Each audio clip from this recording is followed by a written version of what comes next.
Kersfees, maar dit gaan oor die Here Jesus. En ek wil net graag ietsie lees nou. Dr. Stefan Joubert is maar een van my mentors. Wie van julle almal ken vir Dr. Stefan Joubert? Baie mal oor hom, hy is 'n ongelooflike predikant en so, en hy het hierdie ietsie geskrywe en hy het gesê, waarom sê ons vir mekaar geseënde Kersfees? Dan skryf hy die volgende: in hierdie dae sê mense graag aan mekaar geseënde Kersfees. Jy en ek sê dit dalk ook. Wat wens ons mekaar toe as ons dit vir mekaar sê? Ons wil tog nie net ietsie bloot sê omdat ons almal iets wil sê nie.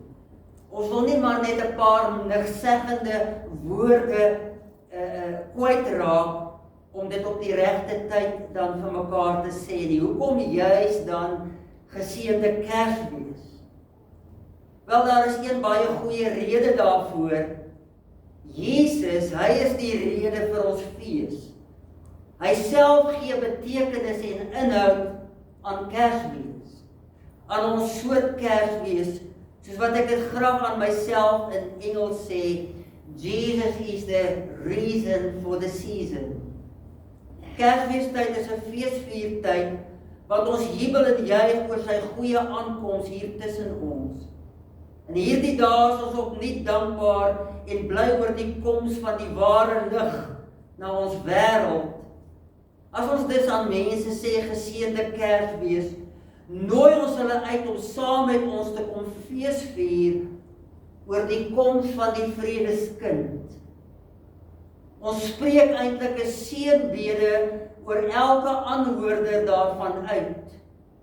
Ons wens hulle die vreugdevolle teenwoordigheid van Christus toe. Ons spreek die wens uit dat hulle sy nabyheid sal ken en ervaar. Ons bid dat sy vrede in hulle lewe sal triomfeer.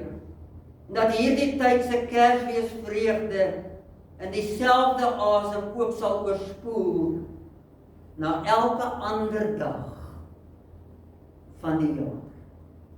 En ek dink daar's 'n groot waarheid dat ons nie net verbygaande aard is nie, maar in ons daaglikse gang en beweeg dat die Here Jesus ons sal bly inspireer om te getuig en te vertel van die wonder van Jesus in ons lewens. Want die Here, sê ek altyd, gee vir ons geleenthede by die werk.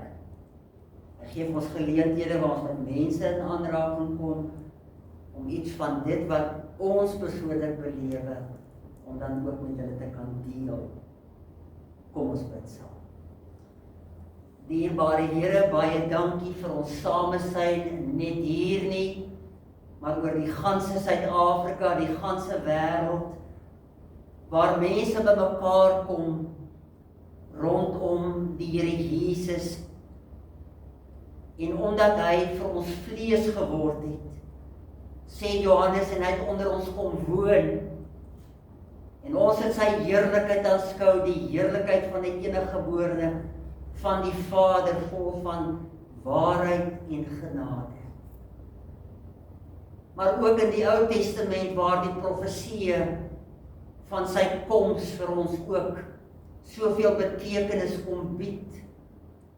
In Jesaja 7 sê die Here, ek sal vir julle 'n teken gee, die maagd sal swanger word, en sy sal 'n seun baar en julle moet hom Immanuel noem in vervulling in Matteus 1. In Jesaja 9 kom die skrywer en sê, want 'n kind is vir ons gebore, 'n seun is aan ons gegee en die heerskappy is op sy skouers. En dit is hy wat wonderbaar raadsman, groote God, vredemaker en vors, en self God ook genoem word. En die heerskappy op hom. En dat voor hom elke knie sal buig en elke tong sal bely dat hy Christus die Here is.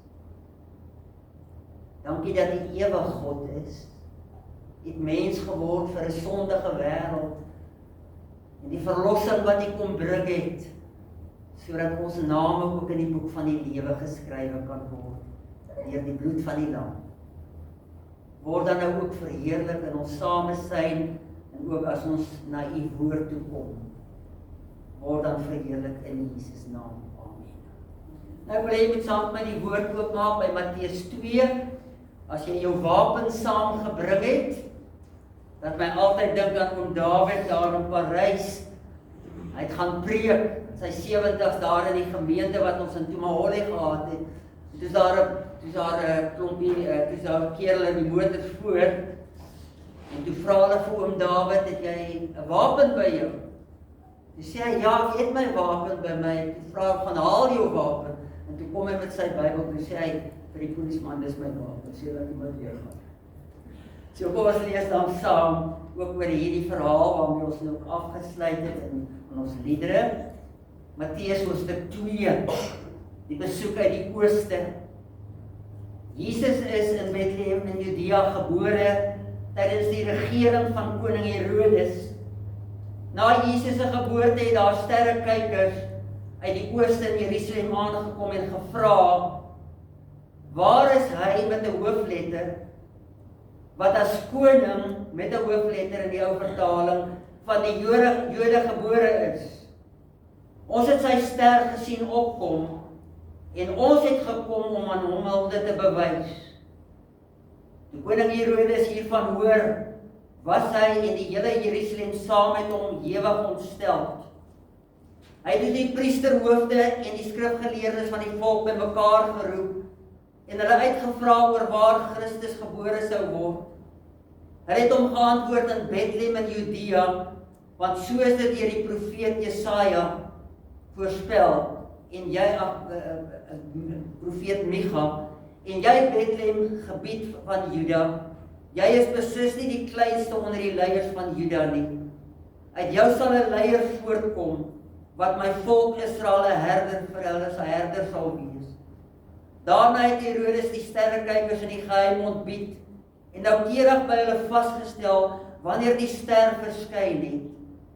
Hy het hulle na Bethlehem toe gestuur met die woorde, gaan doen noukeurig ondersoek na die kindjie, en as julle hom kry, laat my weet, sodat ek ook aan hom hulde kan gaan bewys.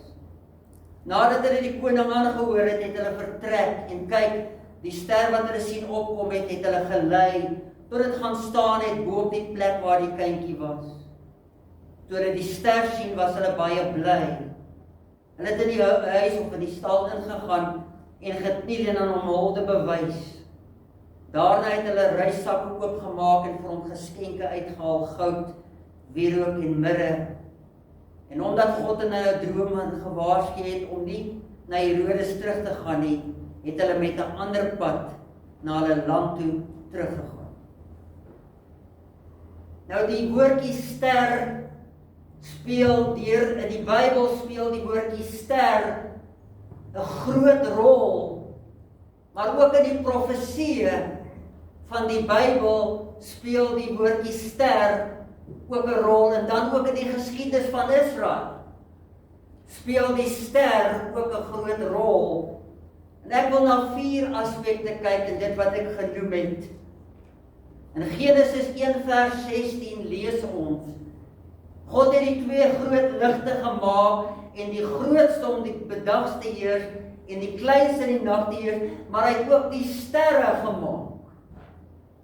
Daarom is dit so belangrik dat God is die skepper van sterre, en daar is miljoene der miljoene sterre. Psalm 8 vers 4 sê, as ek die hemel aanskou en die werk van u vingers, die maan en die sterre, wat u in plek geplaas het, wat is die mens dat u aan hom dink? Dis my kosbaar dat die Bybel begin ook met die skepping van sterre, wat dan ook 'n wonderlike rol speel in die natuur.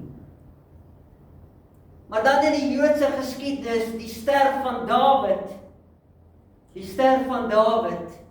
wat in die vlag ingeprint is, wat ook vir die Joodse volk na 1948 'n groot rol begin speel het. En ek lees vir iets daaroor.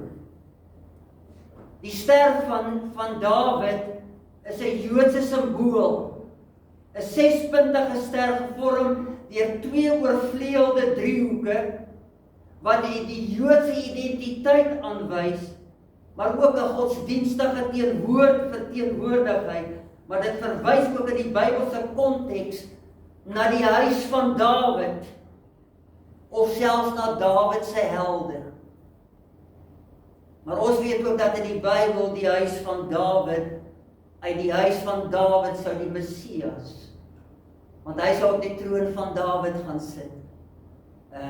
Verwys ook daarna.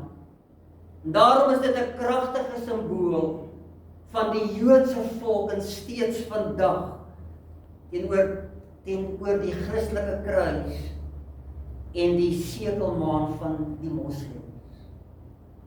Maar in derde plek profeties speel die ster ook 'n groot rol, wat alreeds in die boek van Numeri, hoofstuk 24 vers 17, lees ons iets van die profetiese koms van die Here Jesus uit Numeri.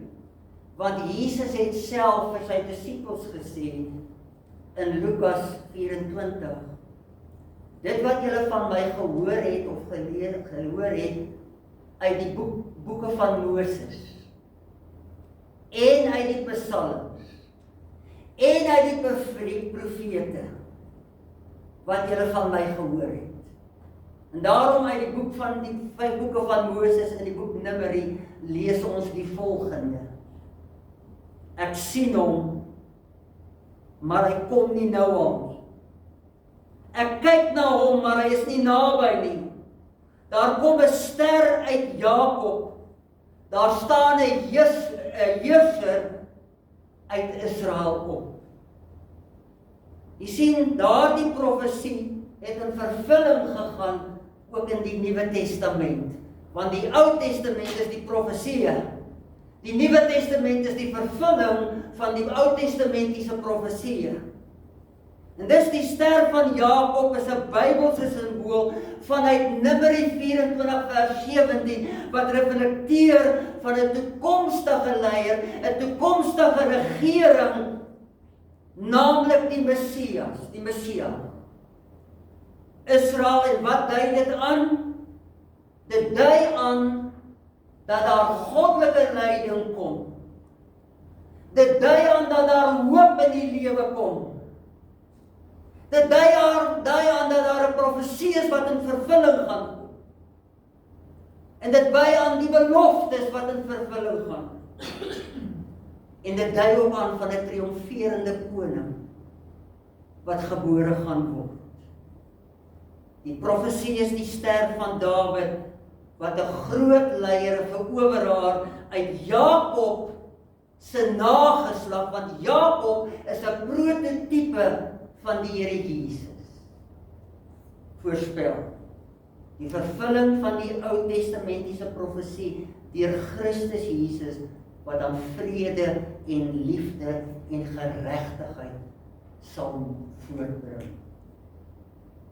En dan is daar die ster van Bethlehem wat ons dan van gelees het. En die woordjie ster kom 'n paar keer voor Matteus 2 vers 2.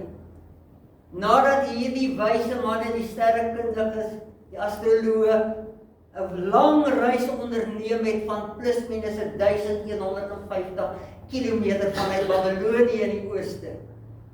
En dit omtrent 'n jaar en 'n half geneem om éventueel by Bethlehem uit te kom.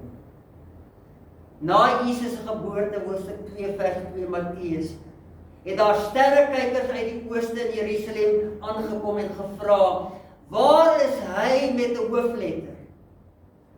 Wat as koning met 'n hoofletter van die Jode gebore is? Ons het sy ster in die ooste gesien en ons het gekom om hom hulde te bring.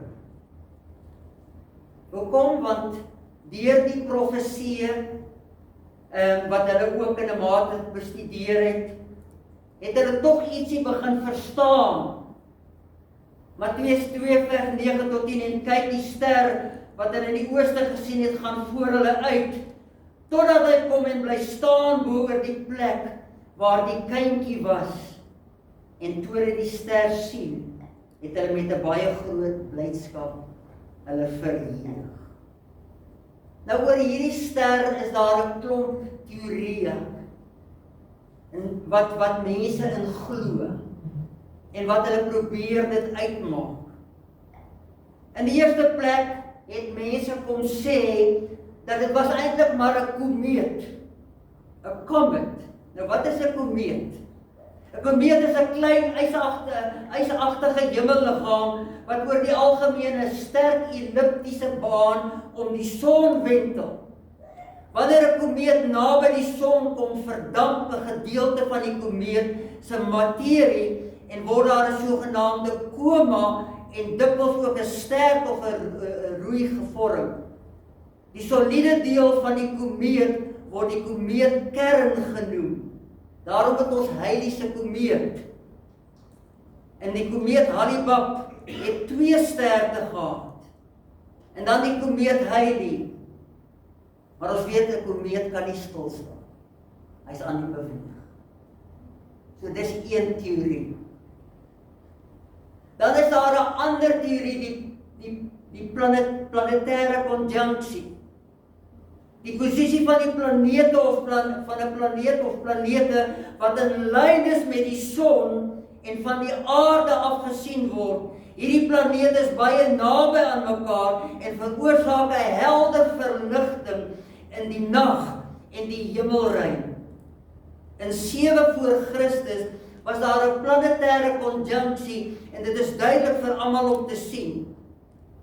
En dan die wetenskaplike sterrekundige Johannes Kepler, die Duitse sterrekunde, het geglo, maar het ook in astrologie geglo. Die zodiac en al die dinge het ook daarin geglo. Die ster van Bethlehem was glad nie 'n ster, het hy gesê nie, maar eerder 'n verskynsel van planete in lyn met mekaar wat 'n superster in die hemelruim geskep het. Dis wat hy gesê het. Dan in die derde plek kry ons 'n nova.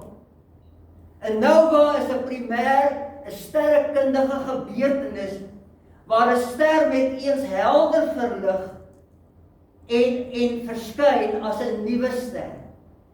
'n Nuwe ster wat God by die geboorte van Jesus lig laat gee. Sê hulle, dit was 'n nova. 'n Ster wat plotseling sy helderheid vermeerder, byvoorbeeld 10.000 maal of meer binne 'n paar dae en weer na sy oorspronklike toestand terugkeer as 'n paar maande of 'n klomp jare. 'n Nova is an astronomical event where a star suddenly becomes much brighter, appearing as a new star, but it's not permanent. En dan kry jy 'n supernova. 'n Nuwe ster van uitsonderlike helderheid tot 100 miljoen maal sterker as die van die son. 'n Supernova is 'n kolossale skitterende ontploffing van 'n ster wat sy dood beteken. Sterre wat skielik opvlam en baie helderder word as 'n ster van 'n gewone nova. Dan het jy 2 tipes. Met 'n maksimum helderheid van ongeveer 300 miljoen sonne. Met 'n maksimum helderheid van ongeveer 50 miljoen sonne. Bo so 'n ewige ontploffing verloor die ster 'n groot deel van sy gasse. Na skatting verskyn 'n supernova 1 keer in 600 jaar in 'n sterrestelsel. Maar dan is daar die wonder van die ster van Bethlehem. Spurgeon, die bekende predikant, het dit gesê. Stars are God's traveling creatures. Die ster het vir ons 'n boodskap ombring. Die ster het vir ons 'n boodskap ombring.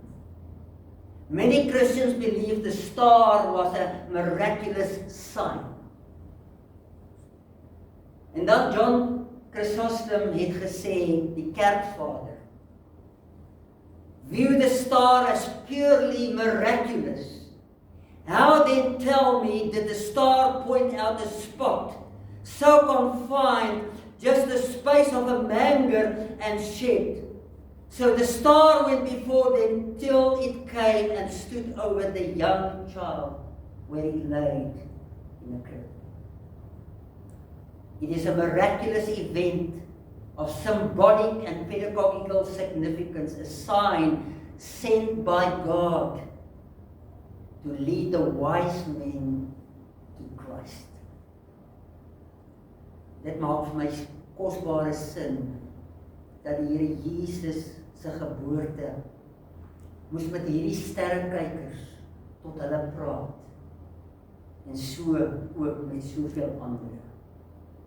En dan kom professor David Block en hy sê die volgende, want hy was 'n Jood en hy het die Here Jesus ontmoet op 'n spesifieke dag, want hy die sterrekunde en die planete bestudeer. En dan sê professor David Block die volgende, my personal belief is that it was an object supernaturally created by God for the event. No ordinary astronomical object would more in the way described in the nativity account. And if it were an ordinary and not a special supernatural star, it surely would have been seen by King Herod and by everyone in Jerusalem and Bethlehem. Of one thing I am certain, on that great day, when the angels proclaimed Gloria in excelsis Deo, the heavens indeed declare the glory of God and the wise men in a unique way. Dis nie per toeval. Want per toeval bestaan nie in 'n kind van God se lewe nie. Dit gebeur nie maar net per toeval nie.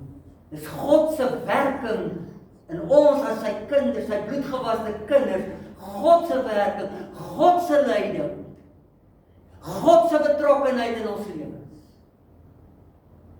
En so was hy ook betrokke in hierdie situasie. Nou wat is die betekenis van die ster van Bethlehem? En ek wil na 5 dinge kyk. In die eerste plek, die vleeswording van Jesus. Die woord het vlees geword. Daar waar die ster geskyn het hy geskyn op die woord. Jesus self. God se seun. 100% God en 100% mens.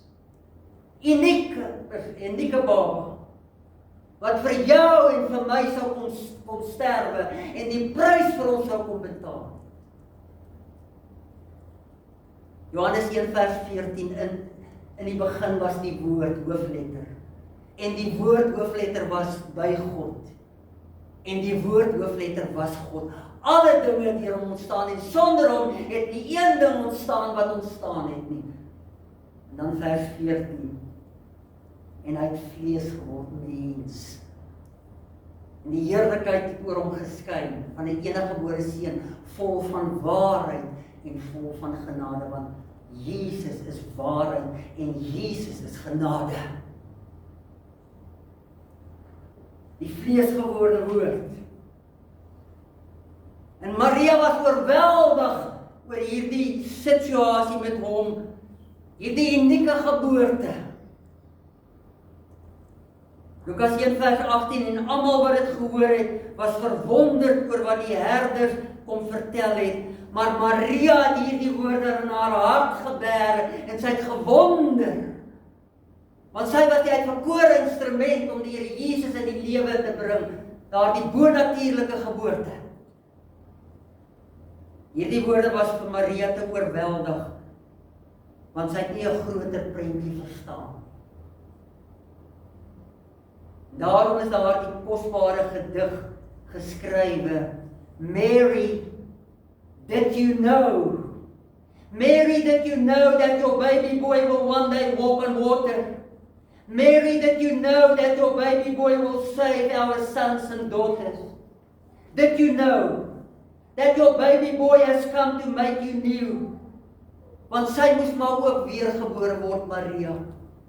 Sy moes ook die Here Jesus leer ken, hy was ook haar redder. The child that you have delivered will soon deliver you. Mary, did you know? Mary, did you know that your baby boy will give sight to a blind man? Mary, did you know that your baby boy will calm the storm with his hand? Did you know that your baby boy has walked where angels trod? And when you kiss your little baby boy, you kiss the face of God. Mary, did you know? The blind will see, the deaf will hear, the dead will live again, the lame will leap, the dumb will speak, the praises of the Lamb. Mary, did you know that your baby boy is Lord of all creation? Mary, did you know that your baby boy will one day rule the nations? Did you know that your baby boy is heaven's perfect Lamb? This sleeping child you're holding is the great I am. Mary, did you know? Sy vleesworde. Hy het mens geword. Maar hy is 100% God en hy is 100% mens. Want hy het nie 'n geboorte gehad soos 'n gewone mens nie. Hy was deur die Heilige Gees geïmpregneerd, soos ons in Engels sê.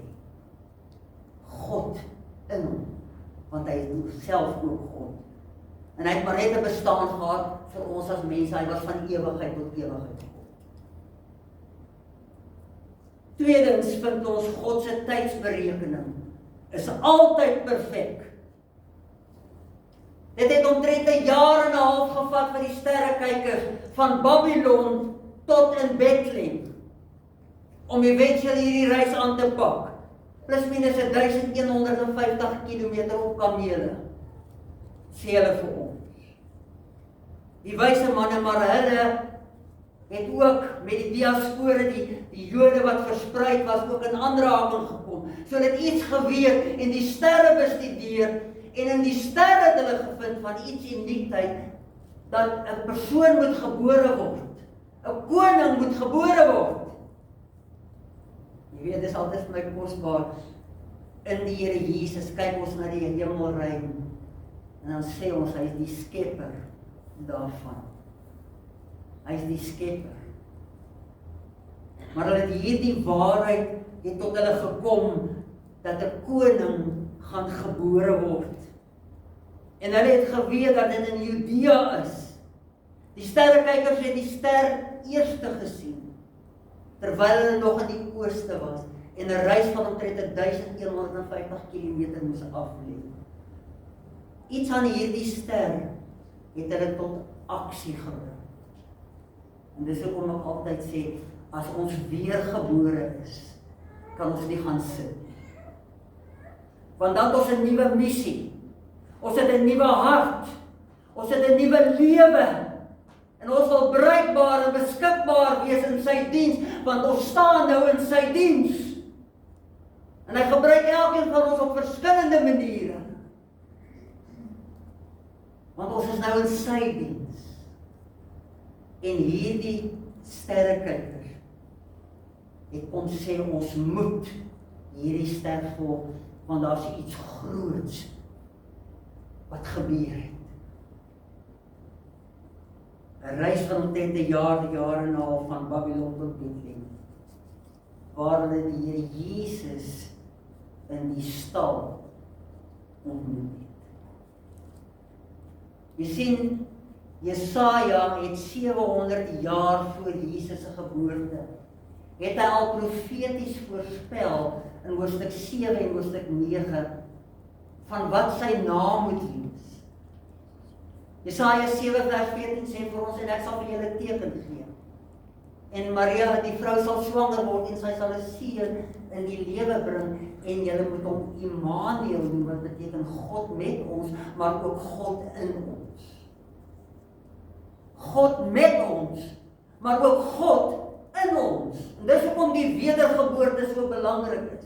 Sonder die wedergeboorte is ons godsdienstige mense.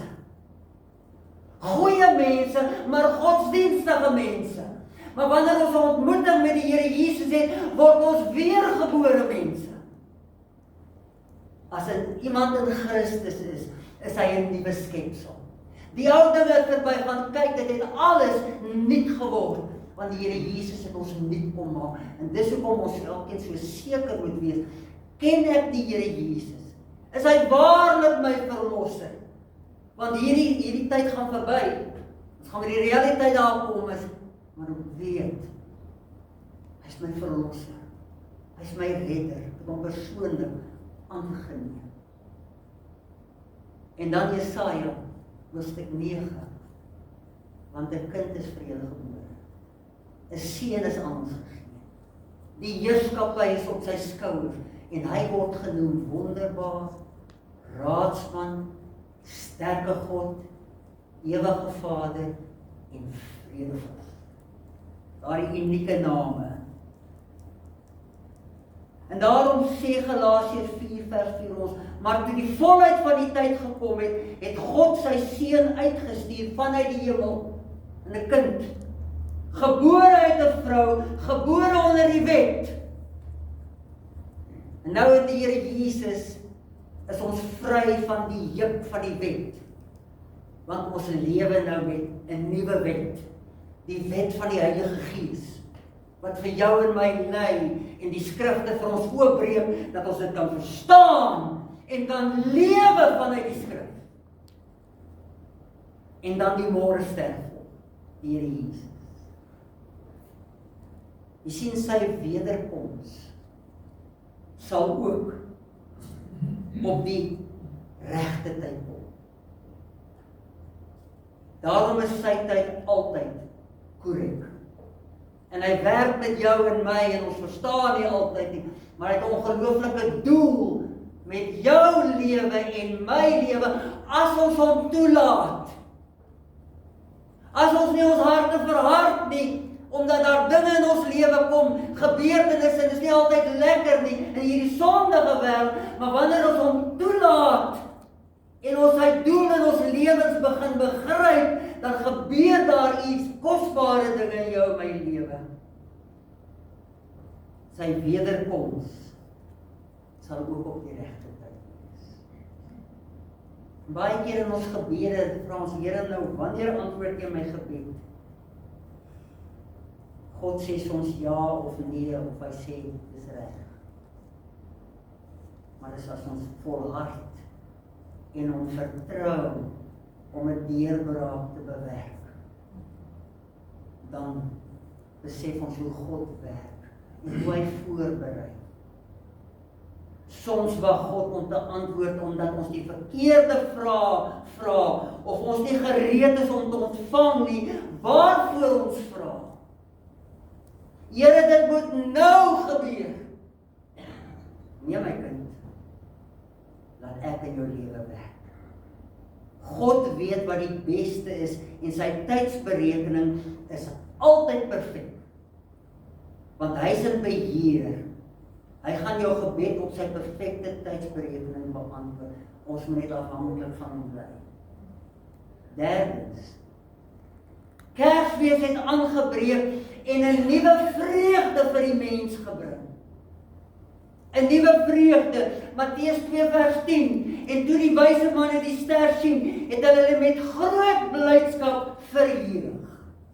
Want hulle het geweet in daai bestudering van die ster, hier is 'n koning gebore. En hulle volg die ster gefokus op die ster, wat hulle dan lei na die regte plek.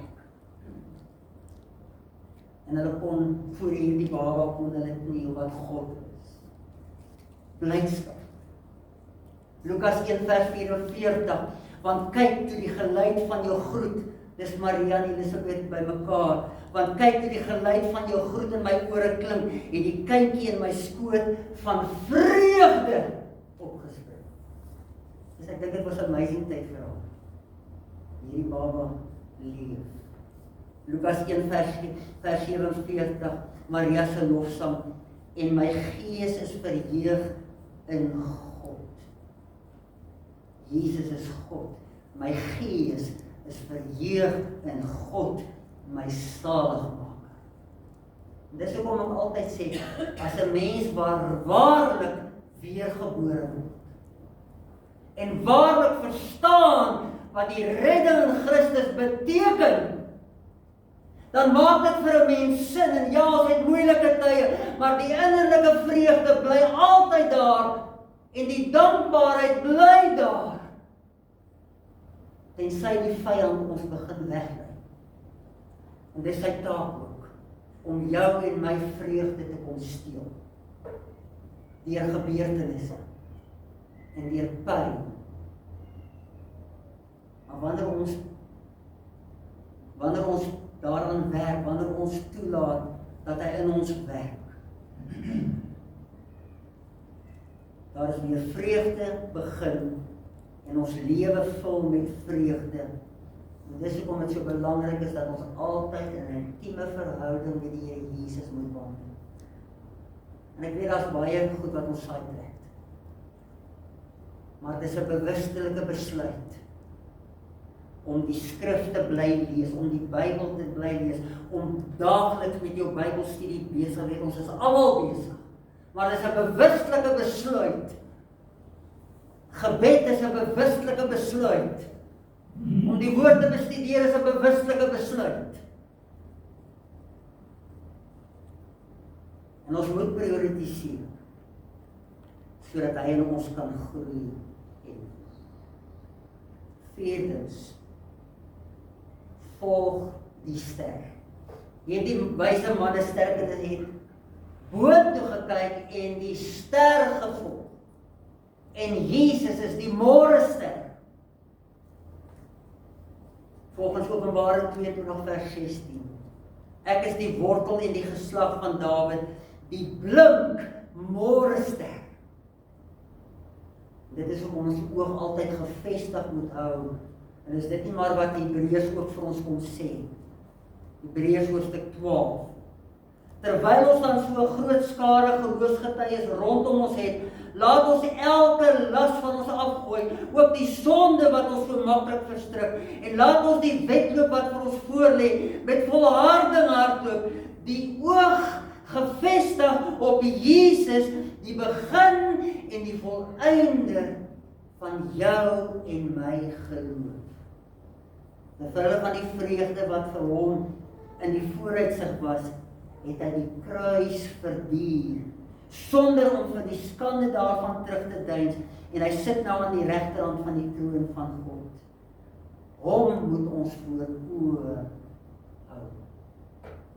Dis dit nie maar wat Kersfees vir ons sê, ons is bly, ons kuier saam, en ons gesels, en ons lag, en al die dinge, maar die dieper betekenis mag ons nooit vergeet. Die koms van die Here Jesus as mens. En dan vyftens, ons moet Jesus nooit uit emosie volg, maar uit openbaring. We must never follow Jesus because of emotions. We need to follow him because of revelation. Openbaring is wie hy werklik is. En dan word dit my belydenis. Dit word my getuienis. En dan is ek nie meer in die sirkel van godsdienst nie. Nou is ek in die sirkel van openbaring, want hy het vir my 'n realiteit geword, en hy het vir my die lewe geword. En hy het vir my die werklikheid geword. Nie maar net meer 'n naam. En hoe is die probleem in ons lewe vandag? Emosie. En nie dat emosie verkeerd is nie. Ons vind vreugde. Maar ons volg Jesus in emosie, en dan later kom ons vir 'n moeilike situasie, en dan hou ons op. Here gee vir my om nie, en ag, dinge loop verkeerd, en so. Wat help het om te volg? Mag dit nooit in ons lewe wees nie. Mag dit nooit in ons lewe wees. Maar wanneer ons hart beet gekry het, dan wil hy vir ons daar hou. Jy sien, as ons Jesus volg uit emosies, gaan ons geestelike lewe altyd wisselvallig wees. Ons gaan altyd sukkel, en ons gaan altyd twyfel. En ons gaan altyd onsekerheid belewe. Ons geestelike lewe gaan vir ons 'n stryd word. Maar wanneer ons die openbaring van die Here Jesus gehad het by ons wedergeboorte, en ons gaan werklik in ons lewe en ons hart ingenooi het en waarlik ontmoet het, dan is dit 'n ander situasie. Maar dan moet ons die woord bestudeer om vir ons brandende harte, dat ons harte brandend sal bly, ten spyte van omstandighede. En dit is geloof. Dis geloof. Thomas het gesê, as ek die merke in ons sien, dis ongeloof, as ek dit sien. Thomas, kom steek jou hand in my wonde, my Here en my God. Die wyse manne het die stand van die sterre bestudeer, maar ook 'n studie van die Heilige Skrifte gemaak van die Ou Testament. Hulle het geweet van die Messias verwagting by die Jode, waarskynlik uit die Septuagint Griekse vertaling van die Joodse Bybel wat wyd in omloop was. Deur die diaspore, die Jode wat in vreemde lande beland het en in ballingskap beland het. Hulle was tussen. Hulle het geweet van dit. Hierdie openbaring het hulle gedrywe om die ster te volg. Nie uit emosie, uit 'n hartsoortuiging. En wanneer jy ek 'n hartsoortuiging het in ons verhouding met die Here, en ons hartsoortuiging bly staande, want ons voed hierdie hartsoortuiging deur Bybelstudie, deur gebed, deur saam met ware kinders van die Here omgang te hê, want ons het mekaar nodig, en ons voed hierdie verhouding, dan sal ons staande bly. Matteus 2, waar is die koning van die Jode wat gebore is? Ons het sy ster gesien. En ons kom om hom hulde te bewys. Dis openbaar. Want die Here wil vir elke mens op aarde wil hy 'n openbaring gee. Ek kan my hart verhard. Dis baie maklik om dit te doen. Maar hy het gesterwe vir elke mens, om by daardie mens te kom sit en sê, ek wil vir jou 'n openbaring van myself gegee, en as jy dit verstaan en begryp, sal jy nooit weer dieselfde wees. Nooit weer. Tensy ons die sonde toelaat, wat ons weglei en mislei. En daarom is 'n menseverhouding met die Here Jesus moet ons lewend hou. Ons moet dit brandend hou. Ons moet dit altyd intiem hou. Ware Kersfees vir jou en my is alleen wanneer ons 'n openbaring van die Here Jesus het. Kersfees geskenkies en ons eet lekker, ons kuier, ons lag saam. En dit het ook sy plek. Maar die dieper betekenis van ware Kersfees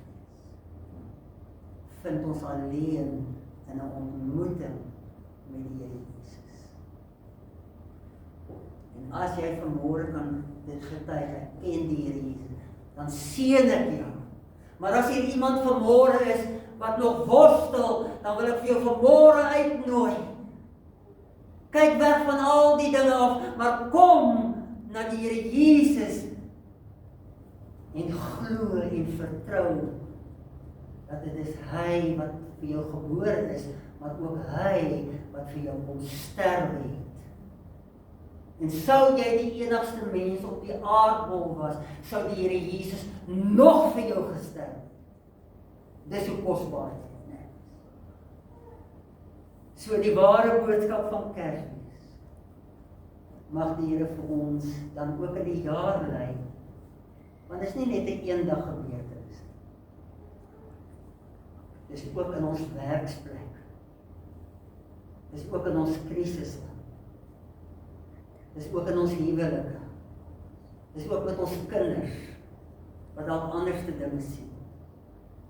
Dis ook daar waar Kersfees ook vir ons 'n seën kan wees. Mag die Here vir u seën ook in die nuwe jaar wat kom en mag hy die lof van die aanbidding kom bid.